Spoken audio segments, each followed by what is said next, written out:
mahihirap nakatira doon sa lupa na tatayuan nila ng condominium. Saan dadalhin yung mahihirap na cannot afford a condominium? Mr. President, kahit sa condominium, sinasabi nga po ng DSUD na pati ang condominium ay for the poor as long as may interest subsidy. Paalisin sila doon sa lupa na tinitirhan nila, tatayuan ng condominium, hindi naman nila kaya yung condominium, where will they go?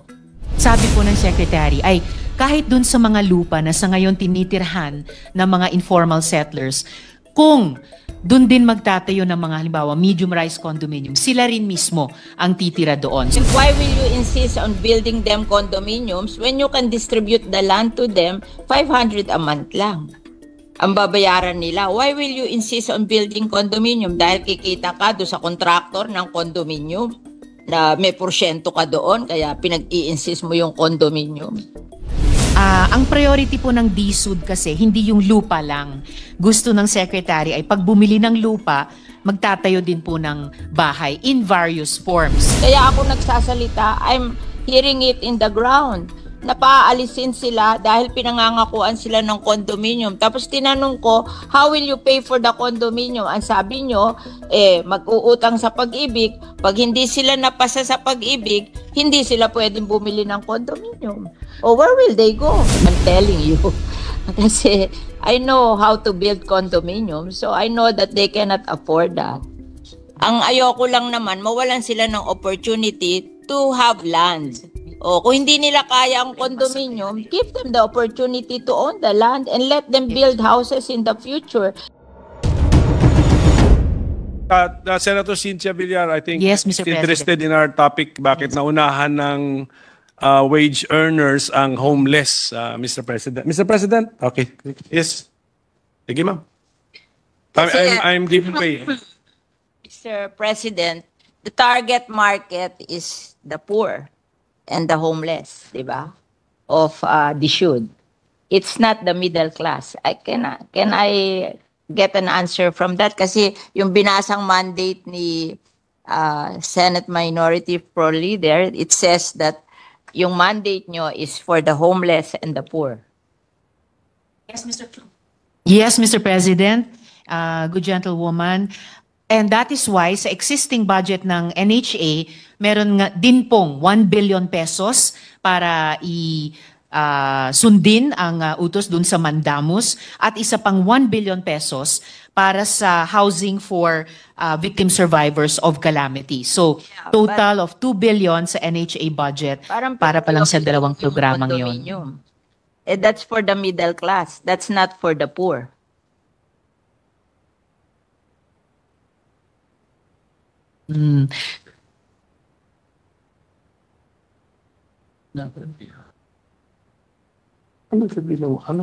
Okay.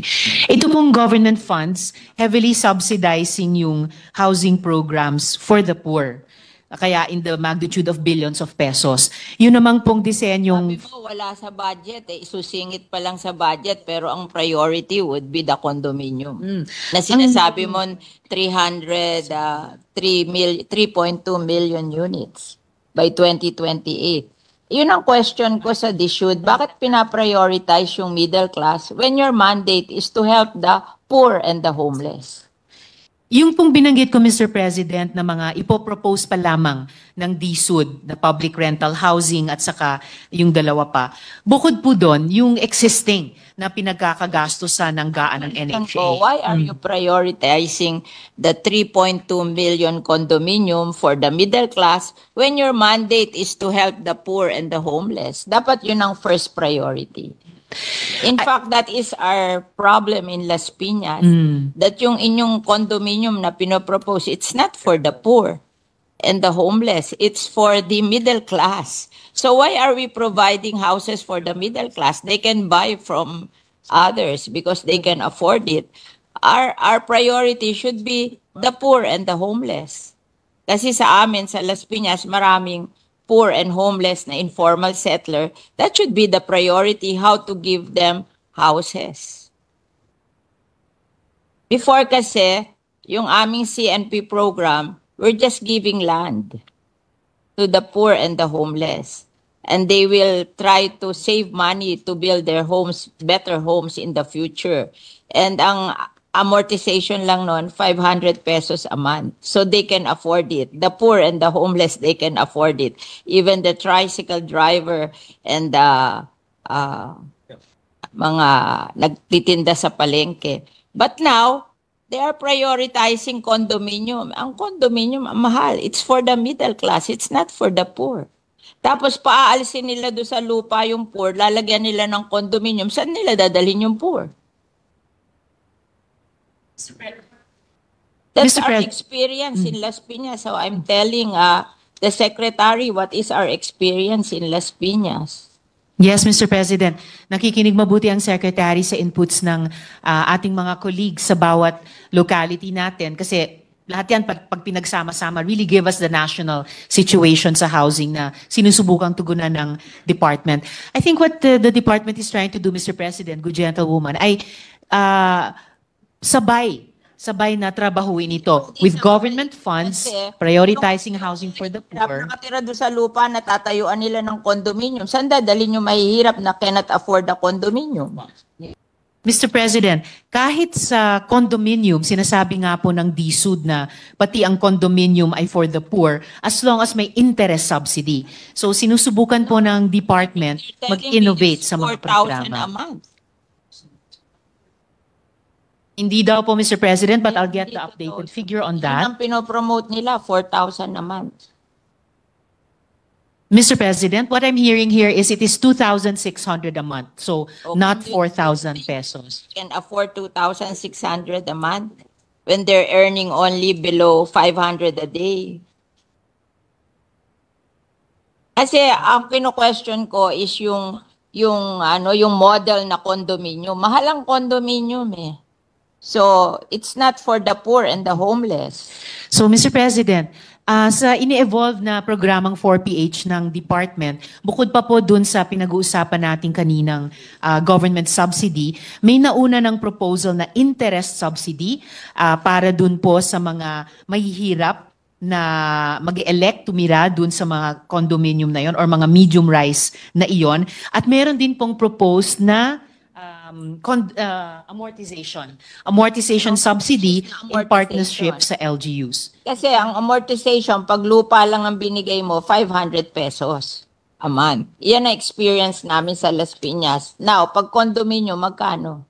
Ang proposal po sa ngayon dun sa amortization subsidy in partnership sa LGU ay 1,500 pesos a month. 1,500 pesos. So, ang ina-announce sa amin, 4,000 a month. Okay. Oh, this is amortization subsidy. Amortization po na yan. Ito yung base pa lang. Base pa lang ito. Wala pa yung Per month yun, ano? subsidized na. Kasi pagka nag-check yung LG, LGU. 1,000.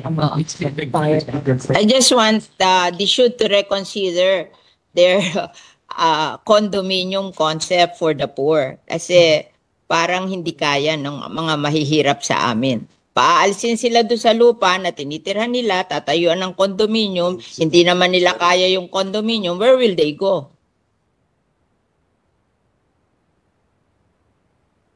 Tama. Hindi sila beneficiary. That is what will happen. Oh. Whereas if yung lupa dinivide sa kanila 500 a month lang. Oh, mas safe 'yon. Bakit tatayuan ng kondo?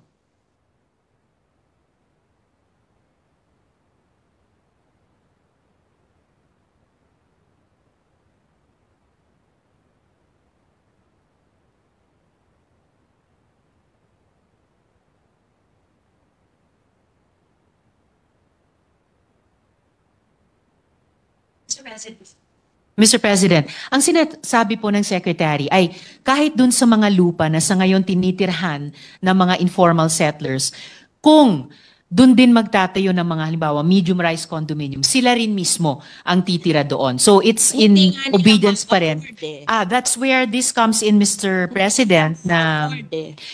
yun yung, That's the problem. yun po. Why will you insist on building them condominiums when you can distribute the land to them 500 a month lang?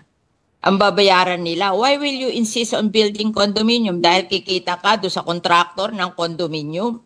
na may porsyento ka doon, kaya pinag-i-insist mo yung condominium. O Actually- bakit nyo ini-insist ang condominium? Payag naman yung mahihirap na i-distribute na lang yung land sa kanila, and that's 500 a month. Mr. President, kung naalala po ng good gentlewoman, last year, sinimulan na nating i-advocate dito sa floor na to at nagbukas ang DSUD doon na yung dinedevelop nila noong 4PH program, wala pa po yung usapin ng government guarantee, ay maging bukas na i-implement in tandem sa mga proven na programa na sinusuportahan natin tulad ng And they're CMP. promoting that, and I don't think that's practical. That That's is why I'm questioning you para mag-isip kayo uli kung tama yung ginagawa nyo, kasi nakalagay sa mandate nyo to help the poor and the homeless. But the poor and the homeless cannot afford the condominium. Why not distribute the land under the community mortgage program na 500 a month lang ang ano nila? But ayaw nyo nun. Katulad namin, itong inyong NHA, ay some of the people na homeless sa amin along the River Drive na hindi naman pwedeng ibigay sa kanila yung easement ng ilog. They are being relocated to Naik.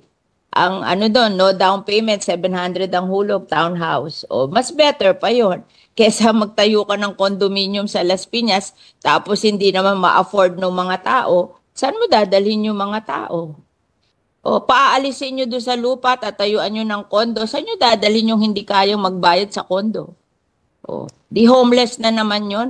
Hindi ba unfair sa kanila? Pinaalis mo doon sa lupa na tinatayuan nila, tatayuan mo ng kondo, tapos ibibigay mo sa middle class, tapos yung mga mahihirap, wala na naman bahay. You have to reconsider what you're doing. I think it's wrong. Yes, Mr. President. I think sa tulong ng Senado, dito sa mga budget plenaries natin, isusulong natin yon. Hindi lang yung reconsideration, pero yung redesigning din mismo ng 4PH program. I think we have done the community mortgage program Yes. in Piñas for, I think, 30 years.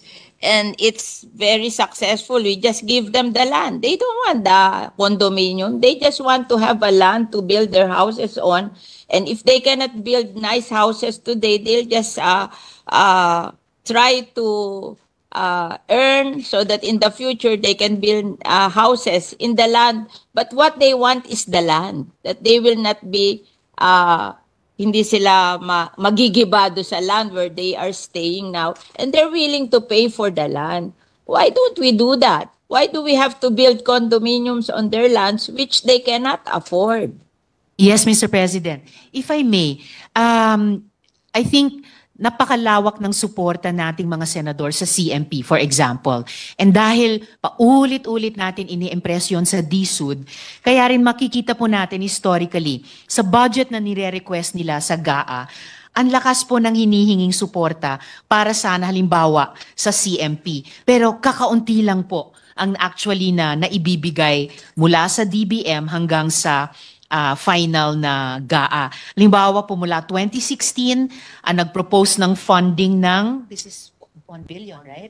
1 billion pesos hanggang sa 2024, hiniling ang 13 billion pesos, pero ang naibibigay lang halimbawa o naibigay pala nitong 2024 GAA ay 126. But you Yes, you so will have over- money to build so- condominium. Sorry, what? No. What I'm trying to say, Mr. President, is nagsisimula po tayo dito sa Senado ng paniniwala sa CMP, paniniwala sa GLAD program. Kaya nga't nung unang pinresenta sa atin ng DSUD yung 4PH, itong dalawang programa ang katulad ng ibinangga natin sa 4PH, precisely to say what the good gentlewoman is saying, na hindi pwedeng i-abandona natin yung mga proven successful programs tulad ng CMP para sa isang totally new program. Kailangan yung mga proven, tried and tested components tulad ng CMP, i-sustain natin, and then Yeah, but- you can see if new ideas like the 4PH at ngayon may kasamang government guarantee ay pwedeng sama-sama tugunan yung ating housing needs. Ganon din po ang nagiging karanasan But historically. if we have land there, Ano po? and they can buy the land and Well- distribute it to the poor, Why will we have to build condominium which they cannot afford? Just Opo. give them the land. So it is actually up to us also now, Mr. President, kahit dun sa particular na programang sinusuportahan natin ng CMP. Nag-propose po itong representasyon ng 500 million pesos para sa CMP, pati po sa unprogrammed funds natin sa 2025. Ang historically din po sa budget na hinihingi ng DSUD at key shelter agencies pero aktual na ibinibigay ng DBM, halimbawa sa SHAFC, historically humingi po tayo para sa kanila ng 14.8 billion pesos pero 121 million pesos lamang po ang naibigay. But we are not abandoning kahit alin sa mga Gagamitin mo sa condominium kung yung lang land lang na murang-mura hindi mo magawa. Anong model yun sa condominium? yes. You will say that it will be financed by the private sector. Yes, Madam Di Mr. naman gagastusin President. din ng government yan. Di parang government din ang gumasta dyan.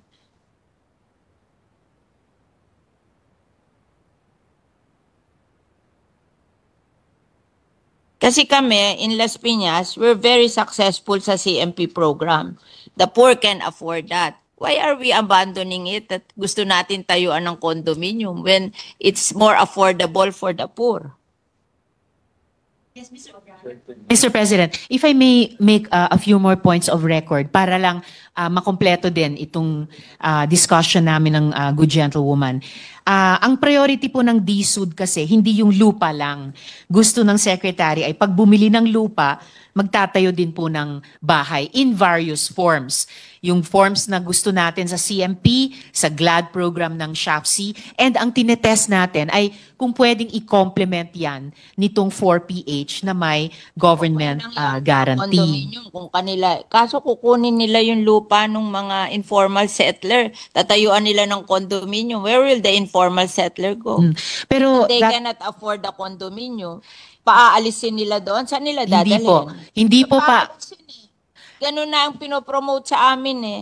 This is on the ground. Kaya ako nagsasalita, I'm hearing it in the ground. Napaalisin sila dahil pinangangakuan sila ng condominium. Tapos tinanong ko, how will you pay for the condominium? Ang sabi nyo, mag-uutang sa pag-ibig. Pag hindi sila napasa sa pag-ibig, hindi sila pwedeng bumili ng condominium. O where will they go? Mr. Secretary, may problema po tayo sa Las Piñas kasi what I'm trying to show here is pag kinumbine po natin yung mga tried and tested na housing programs natin tulad ng CMP, tulad ng GLAD, plus itong 4PH na isinusulong natin with government guarantee, masasagot yung housing backlog natin, pati sa mahihirap, pati partikular sa Las Piñas. So, The paano po condominium will natin not solve the tutugunan yung problem of the problema? poor. They cannot afford the condominium. I'm telling you. Kasi I know how to build condominium, so I know that they cannot afford that. Ang ayoko lang naman, mawalan sila ng opportunity to have land. O kung hindi nila kaya ang condominium, give them the opportunity to own the land and let them build houses in the future. Yun namang kanilang houses, meron silang houses, ililipat lang nila doon sa lupa na allocated for them. We have seen it. Actually, Mr. Homes are 4 stories kasi dahan-dahan nila 30 years, dahan-dahan nilang binild. Precisely, Pero- Mr. President. Yes, Mr. President. Yung sinasabi po ng gentlewoman, yun po yung pinupuntahan ko, na given yung best practice natin sa CMP, yung best practices ng ibang mga informal settler community sa GLAD, na pwedeng mag-combine yon dun sa components ng 4PH, na ito nga, gaya ng sinabi nyo, over time, naging 4-story. So, yun po ay consistent dun sa mid-rise na condominium na sinasabi na, But, I hear the good gentlewoman, Mr. 500 President. pesos for the land. That they can afford. O later on, magsisave sila. Pag lumaki ang anak nila, nakakasave sila, then slowly they build their homes there on the land. But ang sinasabi ko, don't deprive them of the land because you want to build condominium. Yes, Mr. President. For the condominium. Opo, gaya ng nabanggit ko po kanina sa good gentlewoman, ang konsepto po ng department sa 4PH and with government guarantee ay yung mismong informal settlers na nandun sa isang lupa. Sila ko qualify eh. Kasi wala silang income na gano'n that can afford to pay for the amortization of the condominium. Let's be practical. They cannot afford that. Mga ano lang yan tricycle driver. Mga nagtitinda sa palengke. Hindi naman everyday continuous ang income nila. Wala naman magsa-certify sa income nila, napapasa sa pag-ibig. Alam kung mag-process sa pag-ibig, there should be a certification of your income. Who will certify for the tricycle driver and the nagtitinda sa palengke? Mr. President, Kami rin, nagpo-process kami sa pag-ibig. Kami nga, nagda-down pa sa amin ng ang laki-laki, bumabagsak pa rin sa pag-ibig. Nire-refund namin yung down payment kasi they cannot qualify. Mr. President, kahit sa 4PH na may government guarantee, may nakikitang importanteng papel ang pag-ibig. But to get back to the important concern ng good gentlewoman, meron na po tayong proof of concept with informal settlers sa Bacolod. Tama po? Sa Bacolod. So, I hear what the good gentlewoman is saying, yung problema sa Las Piñas. When there are no homeless or poor people there. Here in Las Piñas, they will remove the homeless and the poor people to build the condominium. Where will the poor and the homeless go? Hindi naman sila qualified dun sa pag-ibig to buy the condominium. How do we solve that? If the good gentlewoman would allow, pwede ko pong i-present yung data dun sa case study, yung best practice na na-establish dun sa Bacolod. Sa Bacolod, okay. Yes, of course. Ibig ko lang pong sabihin. Bakit basta ang LGU? Well, actually, Mr. President, yun po yung nabanggit ko sa good gentlewoman kanina. Kaya nga po, The problem is our LGU cannot spend. We only earn 3 billion a year. Yes, Mr. President. 55% will go to marunong ako sa finance. Yes. 55% will go to PS and overhead. Di matitira lang 1.2 billion. And that will cover yung health benefit, yung educational benefit, yung pag-support sa mga police, pag-support sa fire department and everything. What will they spare for homes of the poor? Yes, Mr. President. I appreciate po na magkakaiba ang specific situations on the ground. Because tayo nagkakaiba. Siguro, ang difference lang natin, nakita ko na yan sa Las Piñas. Yes, And I Mr. know what happened. Yes, So, I'm sharing you. Maybe si Secretary, sanay siya sa private. Sanay ako sa, tanungin mo ang iyong NHA, ako ang nagre-relocate linggo-linggo sa kanya. Dinadala ko sa NAIC kasi doon sa NAIC, walang down payment, 700 ang hulog. Tingin ko, kayang-kaya yun ang mahihirap. Bakit ayaw gumawa ng programang gano'n na kaya ng mahirap? Bakit pipilitin ang mahihirap mag-condominium which they cannot afford? Yun lang ang question ko. Actually, Mr. President, Excuse me, with all due respect,